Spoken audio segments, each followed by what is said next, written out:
Keys to the Kingdom. Welcome to the channel. Please consider subscribing. I produce videos daily covering a wide variety of cloud topics with focus on networking. Also, hit the bell icon to get notified of new videos. Today, we're unlocking the secrets of public key cryptography, also known as asymmetric cryptography. This is the technology that underpins almost all security on the internet, from the padlock icon in your browser to secure messaging and cryptocurrencies. We'll explore the ingenious concept of key pairs, look at the clever mathematics that make them work, and see how they solve problems that traditional encryption couldn't handle. The symmetric key problem.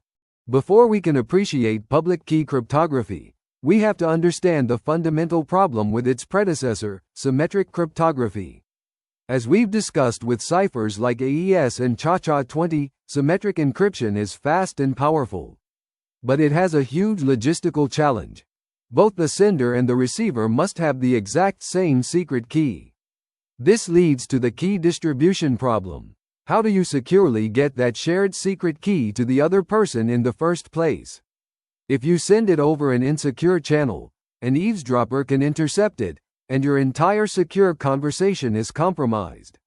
You'd have to meet in person or use a trusted courier, which just isn't practical for the internet. A revolutionary solution. The key pair. Public key cryptography solves this problem with a revolutionary idea. Instead of one shared key, every person generates a mathematically linked pair of keys. One key is the public key. As the name suggests, you can share this key with the entire world.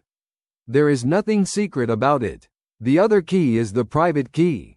This key is your ultimate secret. You must never, ever reveal it to anyone.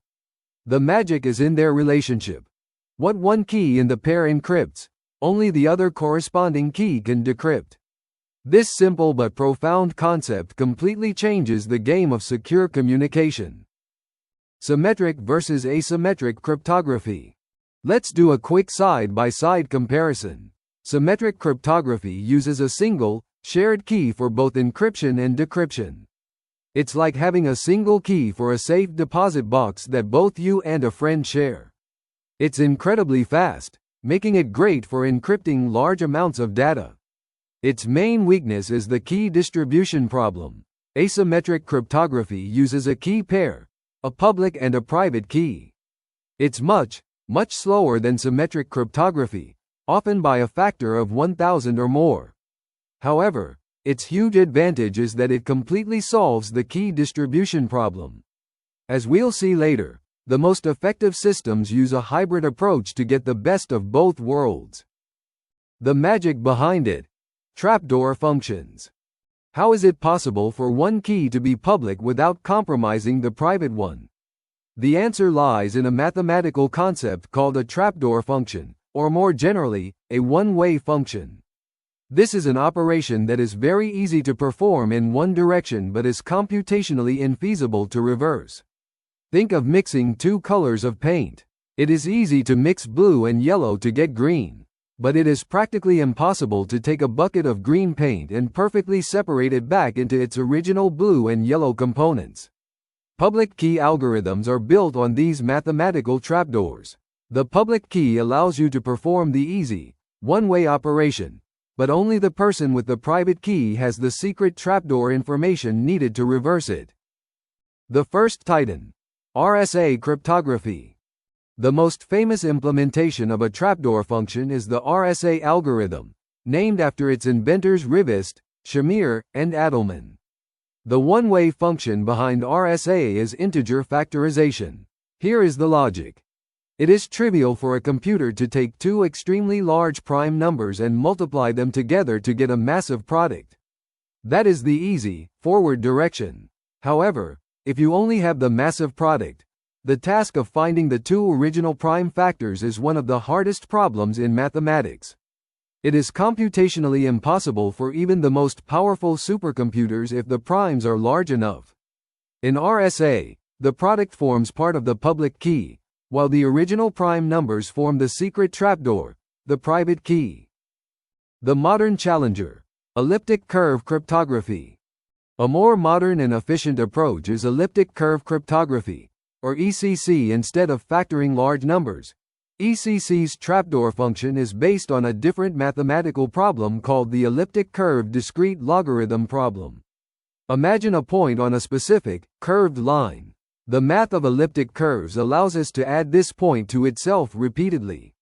It is very easy to take a starting point, P, and add it to itself n times to find a final point, Q. That is the easy direction.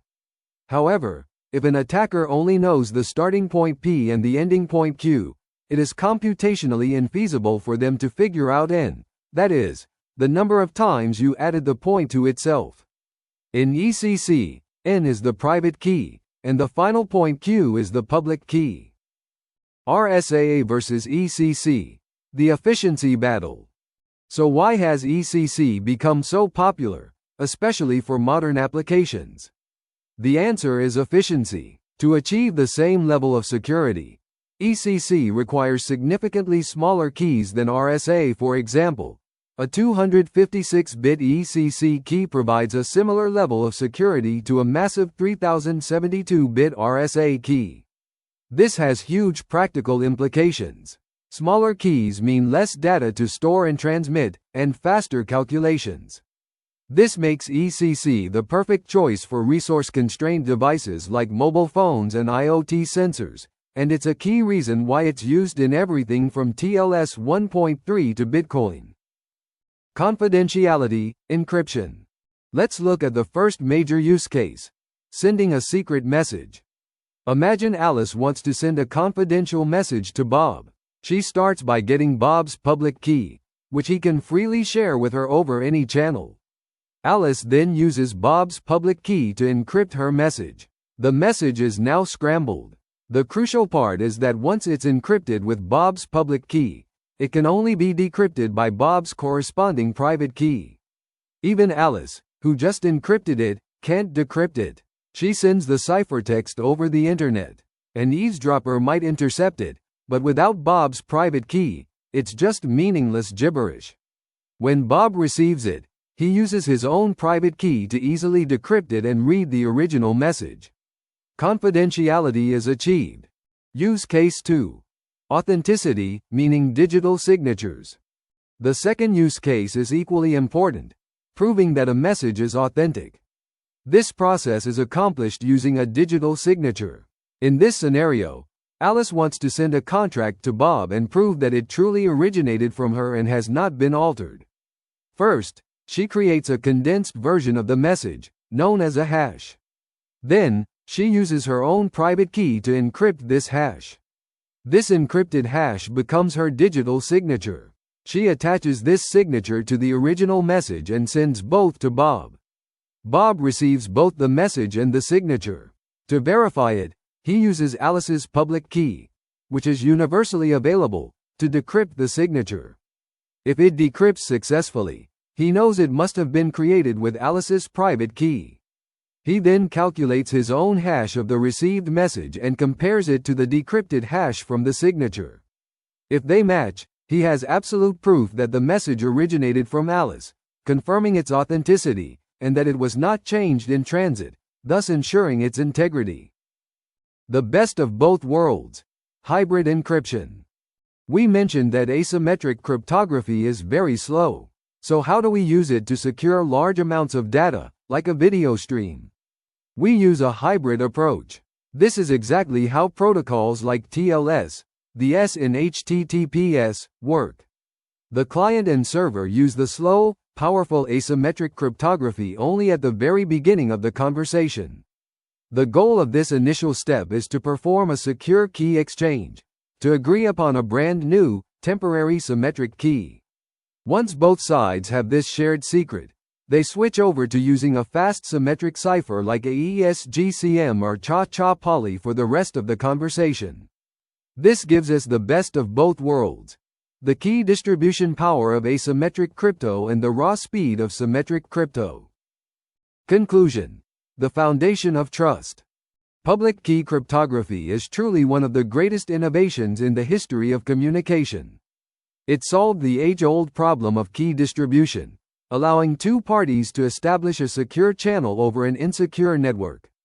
Through its two primary use cases, encryption for confidentiality and digital signatures for authenticity, it creates the foundation of trust for our entire digital world.